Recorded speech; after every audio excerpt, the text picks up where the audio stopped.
বিসমিল্লাহির রহমানির রহিম। আজকে তোমাদেরকে ক্লাস 6 ইংলিশ বুক পেজ 81 পেজের সমাধান দিব। 11 chapter name is meeting an overseas friend. আজকে শুধু কনভারসেশন অর্থাৎ কথোপকথন। Read the following conversation. এখানে বলা হয়েছে যে নিচের কথোপকথনগুলো পড়ো। আমরা তো ডায়লগ অথবা কনভারসেশন কথোপকথন কিভাবে করতে হয়, বড়দের সাথে ছোটদের সাথে বন্ধুদের সাথে কিভাবে কথা বলতে হয়, এই ডায়লগটি পড়ে এই কনভারসেশন করে তোমরা জানতে পারবে। আমরা ইংরেজি শুদ্ধ উচ্চারণ করে বাংলা অর্থ সহ বলে দিব। তো শুরু করা যাক। দীপক, হেই রবি, হোয়াটসঅ্যাপ। দীপক, আরে রবি, কি খবর? রবি, high Dipak, how are you? Rabi, high Dipak, আপনি কেমন আছো বা তুমি কেমন আছো? এরপর দেখো, teacher, good morning. Dipak, how are you?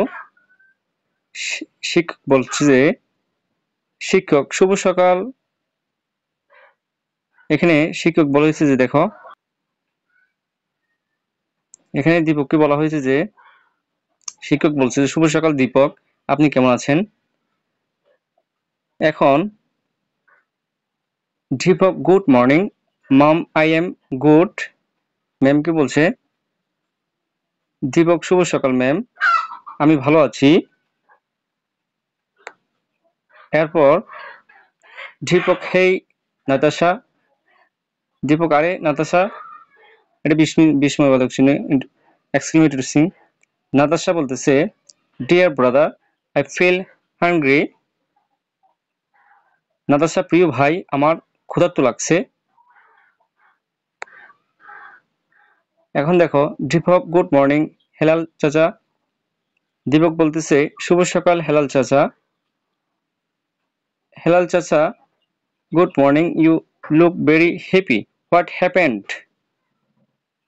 Helal চাচা বলতেছে গুড মর্নিং, তোমাকে খুব খুশি লাগছে, কি হয়েছে? এরপর দেখো, Deepak, excuse me sister, are you looking for something? Deepak, মাফ করবেন বোন, আপনি কি কিছু খুঁজছেন বা তুমি কি কিছু খুঁজছো? যদি সমবয়সী হয় তুমি হবে, বড় হলে আপনি হবে। এখানে বলছে যে আননোন পারসন মানে অজানা ব্যক্তিটি বলছে oh thanks, I am looking for a nearly hospital. অচেনা মানুষ, ওহ ধন্যবাদ, আমি কাছাকাছি একটি হাসপাতাল খুঁজছি। তো আজকের ক্লাসটি কেমন হয়েছে কমেন্ট বক্সে জানিয়ে দাও এবং আমাদের চ্যানেলটি সাবস্ক্রাইব করে রাখো এরকম সুন্দর ক্লাস পেতে। ধন্যবাদ সকলকে।